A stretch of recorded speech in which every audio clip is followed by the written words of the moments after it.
We're sawing bones and de-oiling snakes in a show all about quackery. Joining me on Queasy Street are the miraculous and rejuvenating Claudia Winkleman. Guaranteed to take years off your life, it's Victoria Mitchell. Good for anything that ails you, it's Stephen K. Amos.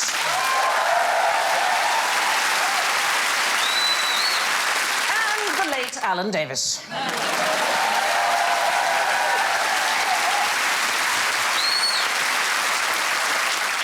And their buzzers don't sound well at all. Claudia goes... Achoo! Wow. I like that. Victoria goes... Oh! Literally dying. Stephen goes...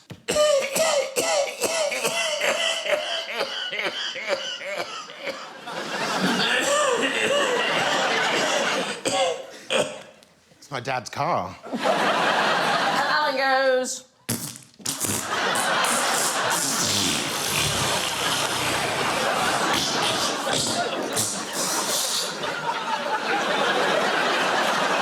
Anybody else feel the need for a mop? I've given you all some quack medicines. I would like you to persuade me to buy them. So we're going to start with Stephen. Oh. What is your quack medicine? It's a jar of Princess Lotus Blossoms Vital Spark. Marvellous. And what do you suppose it does? The lotus blossoms, of course, one of the most famous flowering flowers. I love a flowering flower. From Japan. Yes. Obviously, it gives you vital sparks, energy. Right. Basically, a modern-day superhero supplement. Right. Yeah, there is a wave of superhero films at the moment. We should all embrace those. Right. One of the biggest ones for me last year was, of course, Black Panther. The Black Panther gets his superpowers by consuming a special herb. OK. Don't just go the whole hog and just call him Ganja Man. These were actually sold at the World Fair in 1904 by somebody pretending to be Princess Lotus Blossom, and she was trying to give men a vital spark. What might be the idea behind the pill that men might want? Like a prompt to action. Yes, exactly that. She was actually a woman called Violet McNeil. She was from the Midwest, and she had nothing to do with being a princess, but she claimed to be Chinese. And does anybody know why she could claim to be Chinese and nobody would know? She's put on a bit of what they used to call yellow face. I know. That's what it was called. It was called yellow face. It was because the Americans had banned all Chinese people in 1882, so people didn't know what a Chinese person looked like. They just banned them? They just banned them. The Chinese Exclusion Act. It's a pretty clear name for an act, isn't it? We just got rid of them. On what grounds? Well, that there were too many of them working, and what they wanted to do was to have jobs for you know, Americans. They were not Chinese. And so they got rid of them. In fact, they got rid of them until 1943, when they allowed in 105. That's extraordinary. So they didn't know she was Chinese? No, so they didn't know she wasn't Chinese. She was this woman from the Midwest. Hell, that's Violet.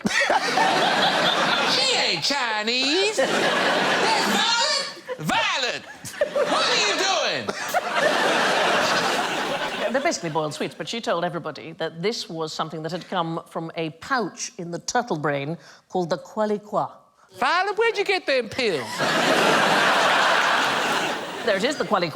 And she would say, a man who takes these pills will shout out, "Pongwuki," which is, she claimed, Chinese for eureka. So these from that era, if I take a couple, will the desk rise? You might just come through it like that. Tunnelling thing, you know, in Thunderbirds. I suddenly really want them to work. Right, let's try another one. Alan, you've got some medicine. What have you got? Oh, well, it's Dr. Brinkley's Formula 1020. And what do you think's in it? I think something drawn from an animal of some sort, of bodily fluid. And then you add it to your own self.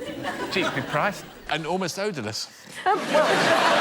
I'm describing myself. It was a distillation of goat glands. Oh, for God's sake. What?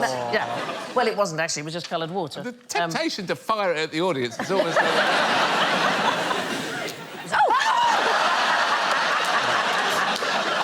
I'm glad I was looking at you. I would have thought it was Stephen.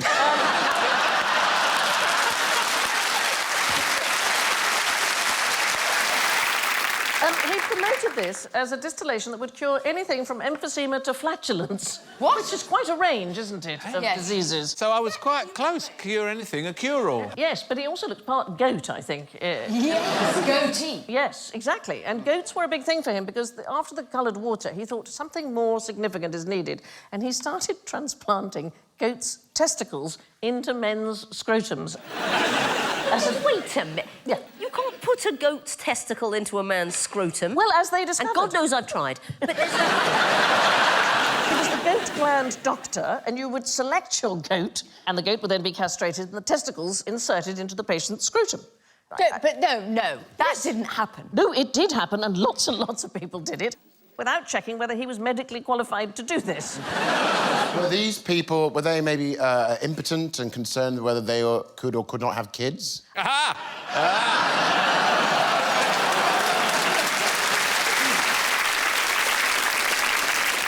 Baby goats. Yeah. It's better when you explain it.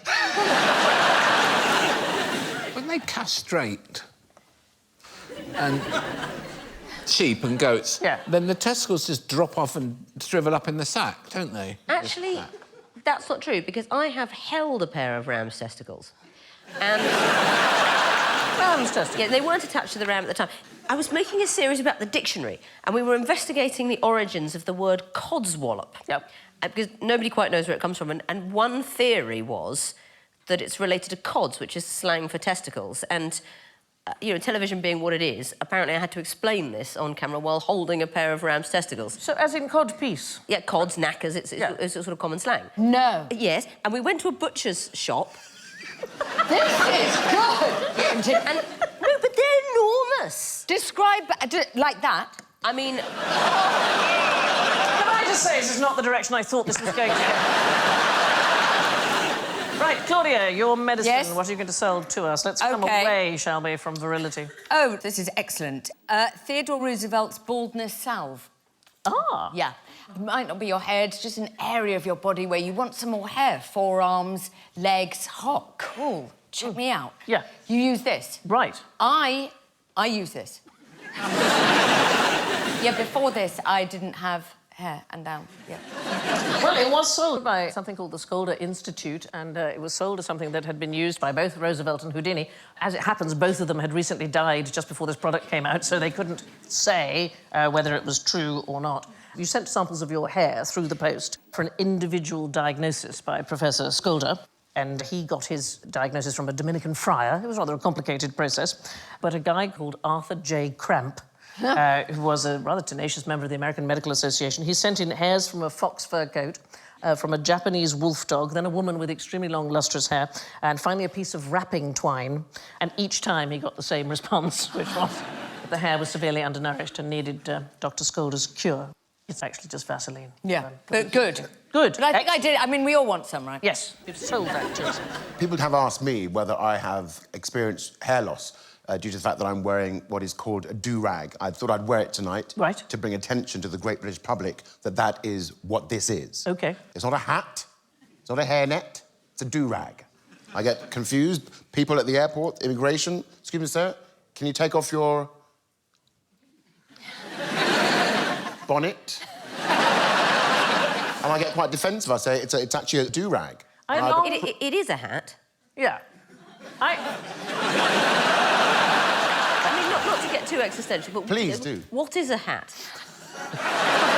And where do we draw the line? A plastic bag? If you put it on your head, it's a hat. Right, Victoria, a cure, please. Yes, OK, I have... Oh, Tupperware. do-nothing Mitchell's rest cure. My guess is going to be that it's just fresh air in some... Well, it used to be known as Dr. Diet and Dr. Quiet. And actually, this guy, that's him there holding a clinic, Dr. Silas Mitchell. He's not really a quack, but sometimes good doctors come up with kind of quacky ideas. Look at the do-rags on them three.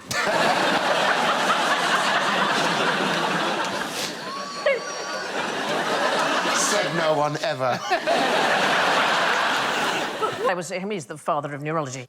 But he also came up with this idea, women in particular, that it was incredibly good for them to lie down, do absolutely nothing for 6 weeks. And they were not allowed to do anything except be spoon-fed, maybe get up and go to the loo. They had to drink pint after pint of milk, and they were banned from reading and writing. So Virginia Woolf did the cure. Her doctor described it when she'd had a nervous breakdown. She writes about it in Mrs. Dalloway. Charlotte Gilman wrote The Yellow Wallpaper, which is a book about a woman going mad because of this rest cure, but it was particularly given to women, and it was thought that this would cure them of... I don't know, the hysterical idea that they wanted to work. Or read a book. Or read a book. Think of all the laundry that's mounted up after 6 weeks. But he was also a good doctor. He coined the term phantom limb syndrome. He, in fact, was the first reported case of something called Mitchell's disease. We've all been there. Right, this next question makes me all of a quiver. Why might you invest in a vibratory chair? Oh! Perfect noise for it. Because you're furnishing your vibratory? Oh! I want a vibratory. It's a new room in sexy Cluedo. Go there, you get beaten to death by an Art Deco vibrator. It's a good place to go if you're mixing something in a bowl. Well, there is an entire museum in the United States called the Museum of Questionable Medical Devices. It's in a science museum in Minnesota. It was called the Battle Creek Vibratory Chair. It's from 1900. There it is there. It shook the patient violently to help waste pass through the intestines. It also cured headaches, apparently. It was installed in John Harvey Kellogg's sanatorium in Battle Creek. Kellogg, famous for... Cornflakes. Cornflakes, absolutely. He was an odd fellow. He believed that all sex was bad. I mean, all sex? All sex, yeah. He was married for a long time, but it said it was never consummated. He produced huge quantities of semen.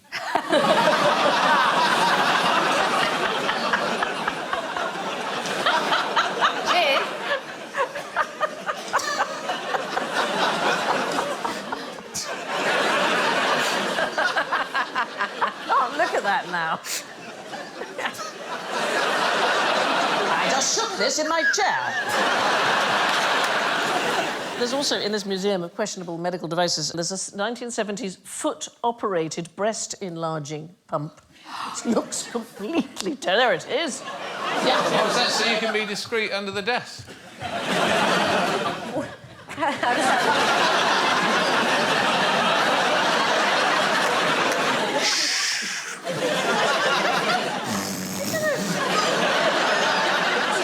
Do you mean to pump milk out? No. The idea was it would make your breasts larger if you pumped at them. Now to a different kind of quack. What am I saying here? Oh, adorable. I mean, it's time for tea. Get all your mallard friends. I've laid out the area. But do not bring bread. Yes, no, bread is very bad for ducks. That's a very good point. But you mentioned mallards. Most ducks don't quack. But it is predominantly female mallards who make this particular noise. And why do you think they make it? Is it a duck rape alarm? Because isn't that a famous... Consent is not big in the duck world. No, not at all. They're nasty to each other sometimes. Yeah. Yes, and I think the mating thing is pretty horrible. Hashtag quack quack. They mate for life, and they're in love. I believe that. I saw it on a Valentine's card. That's swans. Yeah. Yes, the sex act is a forced one for ducks. Yeah, and they chase them down, and then they keep their face out the water by holding their neck up with a beak. Very unpleasant. And then they impose themselves upon the female. In the middle of Hampstead Heath. It's not right. So the females give these bouts of loud, monotonous quacks, particularly during their pre-laying period. Why might they do that? But is it because they're fertile? It is because they're fertile, but it isn't what you might think, which is that they're looking for a mate, because they quite often will do it when the mate is right there. Weirdly, we now think it's because they're drawing the attention of any predatory mammals who might be in the area. So what they want to do is, if the predators come, they think, not going to stay here and nest, it's not safe. And so they're actually trying to attract the very thing that might have a go at them. Gosh, that's clever, isn't it? It's clever, yes, isn't yes, it? yes. Like leaving your car doors unlocked if you go to look round a house. Yeah, exactly that, yeah. Exactly. OK, I haven't thought of doing that, but that's very clever. The other possibility, of course, is that there's already a pair of ducks there and they're sending out a message saying, we've moved in, don't any other ducks come, because this is our place, so go away. But now, let's all have a go. You've all got a duck caller. There is a human sport of duck calling, so trying to get the waterfowl to come in order to be shot, and the best duck callers take part in a World Championship duck calling contest, which is in Arkansas in every Thanksgiving. Well, why don't we all go? I don't know. Why aren't we there? I know. Let's see if we're good enough.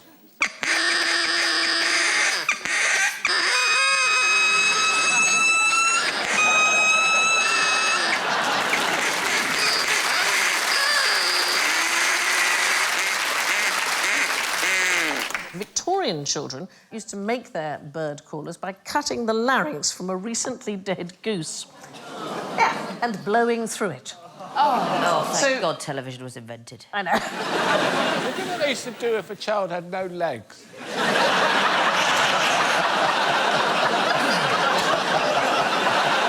You just had to muck in. Yeah.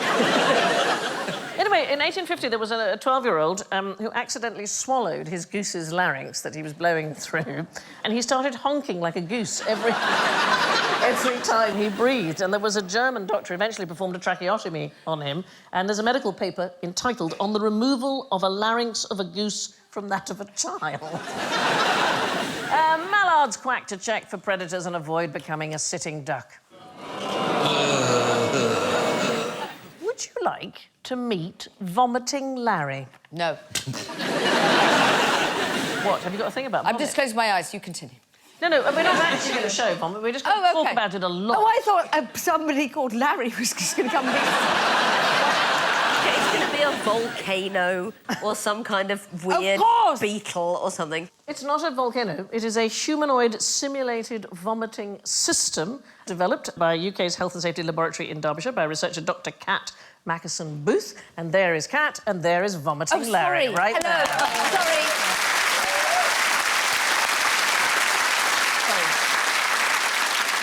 Kat, I believe that Larry can vomit on command. He can. But, why would you invent such a thing? So we're looking at infection transmission, so we want to identify how far vomit spreads so that we can help clear it all back up again and prevent transmission of fluid. I kind of wish he was full there now so we could get Alan back for earlier. Yes, shooting it with goat gland. Presumably, I'm going to guess it's further than we think the little pool of vomit... Yeah, it'd kind of fill with all the droplets and splash most of this bit of the studio. No. Wow. Yeah, but you wouldn't be able to see it, so when you come to clean up the main bulk, you'd stand in it, spread it everywhere. So you're just carrying on, but even when you think you've cleaned it all up? Yeah. Why is he called Larry? Because the head of the system's called Airway Larry. So it's for when medical students are practising laryngoscopies. Yeah, so I think obviously. that's where the Larry I'm thinking about, do the medical students not provide enough vomit? I mean... But they can't do it on command, so, you know. It needs to be 1, 2, 3, go. Yeah. Like that. OK, so now, we can't have Larry actually vomit, you'll be very pleased to know. However... Come on, Lawrence. We do have a film of Larry. We're going to have the film without sound, but if any of you lovely people would like to join in and create the sounds that you imagine Larry might make, then help yourselves. Here. Why, of course. Yeah, let's have it. You only had to ask one. Here we go. I'm dying.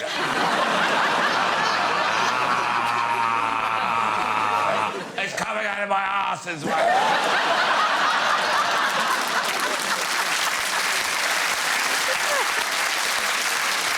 You know when you're being... and you can't turn around quick enough because you know it's going to...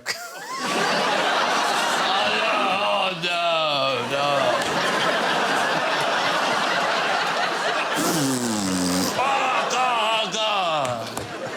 Flush me. Yes, I'm so sorry, darling. The norovirus, presumably, one of the things that you've been looking at, is that right? Yeah, that's the key thing we're looking at. So it's really infectious, can be infected with 10 viruses, and you can have kind of 1,000 million in a litre of fluid. So Highly transmissible. It's like the Ferrari of the virus world, isn't Definitely. it? This is actually the norovirus here, isn't it? I mean, it looks like candied popcorn, but it's actually the norovirus. Yeah. Well, thank you so much for bringing Larry in. Dr. Kat Mackerson-Booth.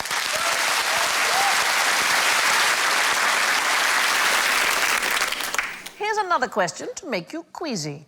What happened when Michelangelo took his socks off? Oh, don't say some of his foot came away. Oh, no. Apparently he didn't wash, but his skin used to come off if he took his clothes off. So this is thought to be a portrait of him by Raphael.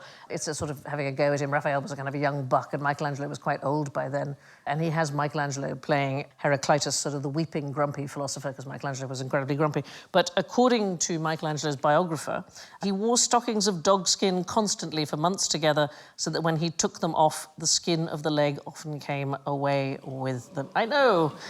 Actually, there's a really fascinating thing about Michelangelo that they've fairly recently discovered, that you can probably tell a Michelangelo sculpture. So if you take something like the Rothschild bronzes, there are 3 ways, in fact, the experts now say you can find that it's a Michelangelo. The first thing is that the first and second toes are splayed in the figure. He always depicts the abdomen as not having a 6-pack, but an 8-pack, and he gives his sculptures unruly pubic hair.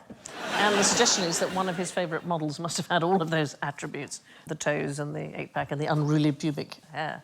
I wouldn't say that's unruly. Well, it's not had a comb, has it? I like that that's now what we're all looking at. It was what we were all looking at anyway. What, the milk tray man's let himself go? Alan, why might I siphon 4 gallons of gas up your bottom?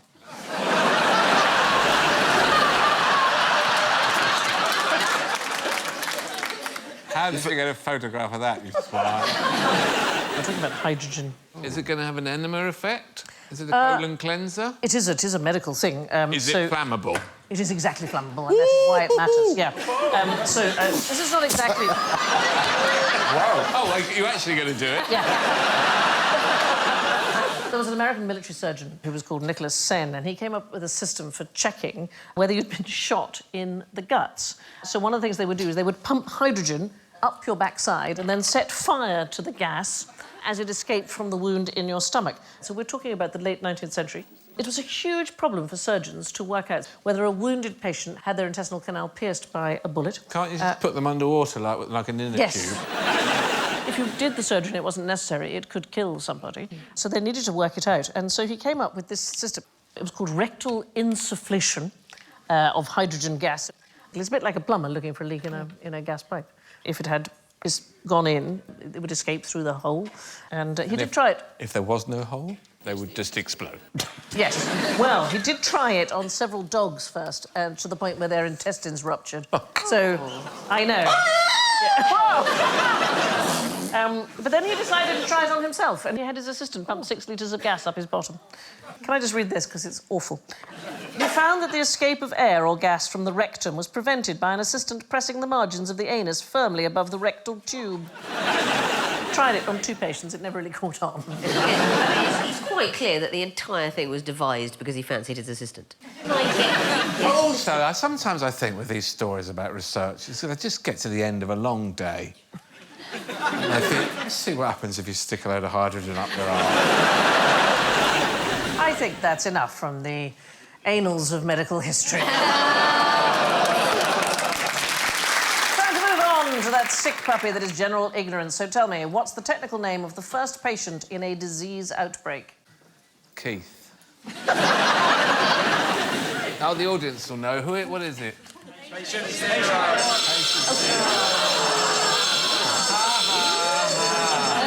See, you fell into that trap immediately. No, it's the index case or index patient. People do think that it's patient 0, and actually it's based on a mistake. So the very first time that was given was to a man called Gaetan Dugas, and he was a French-Canadian flight attendant who allegedly contracted HIV in Haiti, and he spread it, allegedly, to lots of men during his lifetime. And he wasn't referred to as patient 0, he was patient O, and the O stood for outside California. But people now think that it was patient 0. Which is cleaner, the gents or the ladies? Yeah. I mean, I haven't used that enough. No. We all agree. Yeah, that's a very good noise, isn't it? I know. I mean, come on. So there was a study at the University of Arizona, and apparently ladies' loos are germier. Why might that be, do you think? Because we chat in there for quite a long time. We spend longer in there, but also we take children in. Oh. You know, crazy germ carriers. How are those two floating through the doors? That is slightly disturbing, isn't it? Women wash their hands a lot more than men. Men are less likely to wash their hands at sporting venues. They had a study at Turner Field Baseball Stadium in Atlanta. Men wash their hands just 65% of the time when they're at a sporting venue. I don't know how this works. It says here the study involved researchers discreetly observing. I would say it's considerably less than 65% of men. Oh, would you say? Wash their hands after they've had a wee at the Arsenal. I think there's about 5 of us who use those too. In fact, at the old Wembley Stadium, you go to wash your hands and then usually be about 6 blokes pissing in the sink. Either of you ladies think that it's worth putting down toilet paper on the seat? No. No, why? No, because you slide off, don't you? I don't have the time. Yeah. Can't go, I'll be out in a minute, Yeah. have fun with my friends. Don't worry, we'll see the fireworks another time. Every time I've ever used a public loo, I've always stood there going, what are they doing in there? That's that. Is that what it is? Yeah, it's Sort of that. crocheting their own seat. No, but here's the good news. It's a complete waste of time. The toilet seat is designed to not keep bacteria on it, whereas toilet paper, unbelievably absorbent. The squatting? Well, I'm more inclined to hover myself. Yeah, so, hovering. Also a bad idea. Well, the pelvic floor muscles can't relax, and so your bladder doesn't fully empty. It's also a waste of a superpower.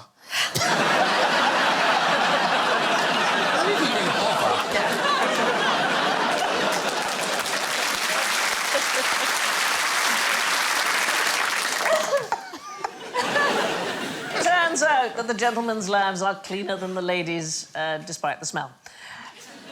After you've been drawn, hanged and quartered, how many parts do you end up in? Quartered would suggest, what is it? Is it 4?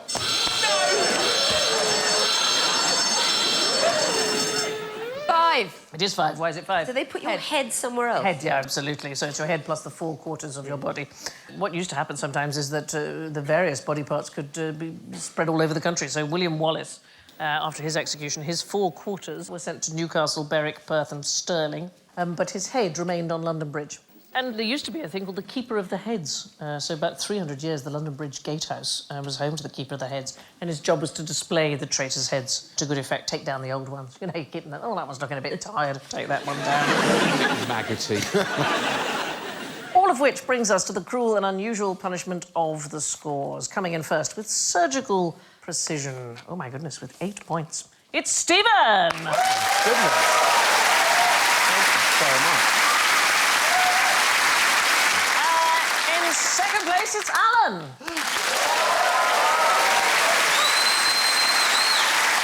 7 actual points. And in third place with -5, Victoria.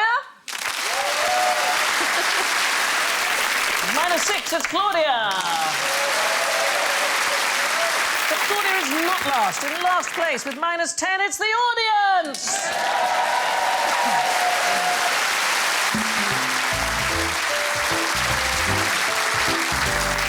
Which means I only have to thank Claudia, Stephen, Victoria and Alan, and I leave you with this quirky quotation from George Carlin.